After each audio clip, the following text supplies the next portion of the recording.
លោកអនុทิន ឆ័ន្ទវីរៈគូលបានអះអាងថារដ្ឋាភិបាលថៃថ្មី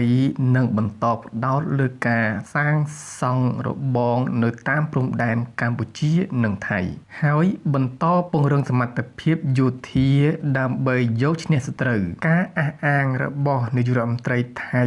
ចាំផ្ទះរូបនេះធ្វើឡើងក្រោយលទ្ធផលបោះឆ្នោតបឋមបានបង្ហាញថាគណៈបកភូមិចៃថៃរបស់លោកបានឈ្នះអាសនៈចំនួន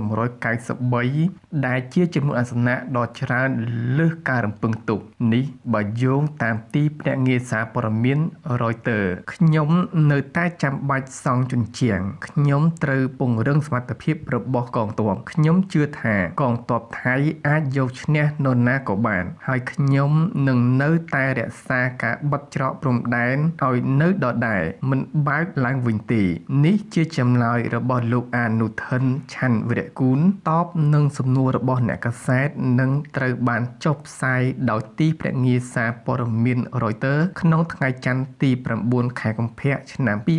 2026ការលើកឡើងរបស់លោកអនុทินយ៉ាងដូចនេះធ្វើឡើងក្រោយពីគណៈបកភូមិចៃថៃរបស់លោកនាយករដ្ឋមន្ត្រីចាំផ្ទះលោកអនុทิน ឆ័ន្ទវីរៈគូលបានឈ្នះឆ្នោតទទួលបានអាសនៈច្រើននៅសភារដ្ឋាភិបាលកម្ពុជានៅមិនទាន់បញ្ចេញប្រតិកម្មបែបណានៅឡើយទេចំពោះការអះអាងរបស់លោកអនុทิនស្ដីពីគម្រោងចង់សង់ជញ្ជាំង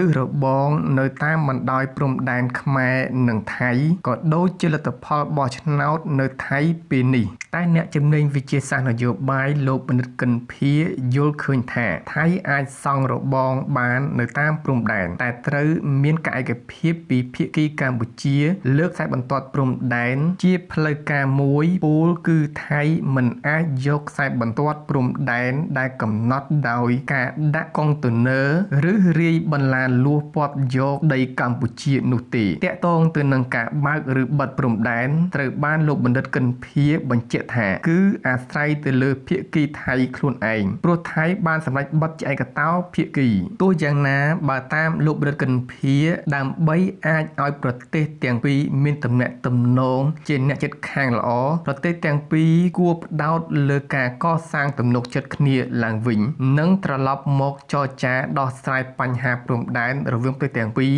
ស្របតាមសន្ធិសញ្ញាអន្តរជាតិឬអនុសញ្ញានិងកិច្ចព្រមព្រៀងឬក៏ផែនទី